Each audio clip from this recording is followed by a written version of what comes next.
In the middle of the golden savanna, where the wind whispered through the grass, lived King Mwenye.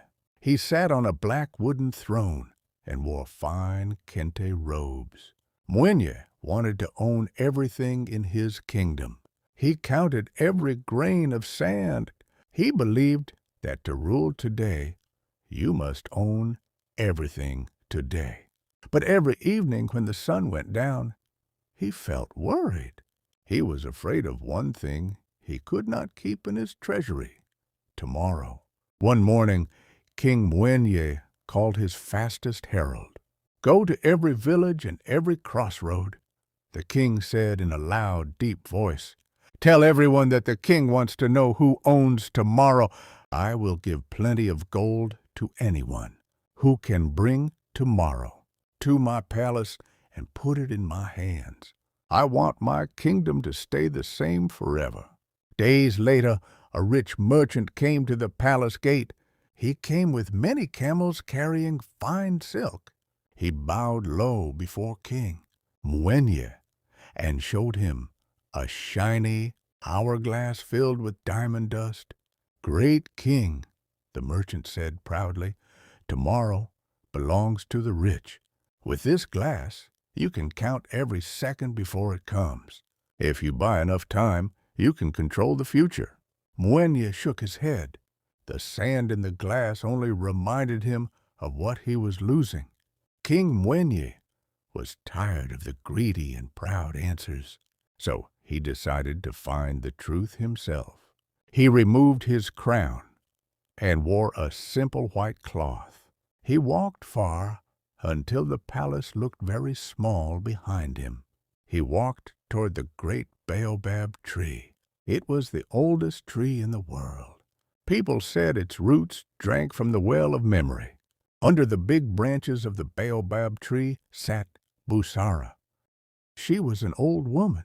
Her skin was wrinkled and beautiful, like the bark of the tree. She was weaving a basket from dry reeds. Her hands moved slowly and steadily. Mwenye sat beside her. The air was cool under the shadow of the big tree. "Old mother," he asked quietly, "I have searched everywhere. Tell me, who owns tomorrow?" Busara did stop weaving. She looked toward the far plains. "Tomorrow is not a goat you can tie, or a coin you can spend, Mwenye," she said quietly. "It is like a river.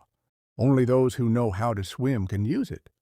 She pointed with her thin finger to a small figure working in a dusty field far down the hill. "If you want to see the owner of tomorrow, look there." Mwenye went down the hill and found a young boy named Kesho. The boy was kneeling on the dry ground.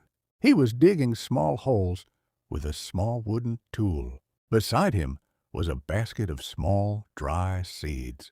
He did not look like a king or a rich merchant. He looked like a child of the earth. His face was wet with sweat, and his hands were dirty with soil.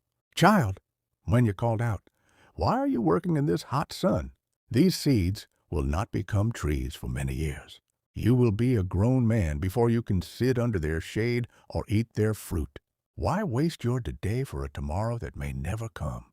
Kesho looked up. His eyes were bright and calm. He held up one small seed.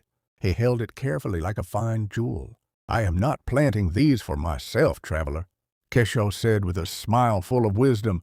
"I plant them because someone else planted the trees that gave me food this morning. Tomorrow does not belong to the person who wants to keep it. It belongs to the person who gives it away. We only own tomorrow by what we leave behind for others." King Mwenye did not go back to his palace that night. Instead, he knelt in the dust beside Kesho. He took a seed from the basket and put it in the ground. His royal hands became dark with soil. At last, he understood. Tomorrow is a gift that we pass from hand to hand. As the two of them worked together under the rising moon, the king felt richer than he ever did inside his palace walls.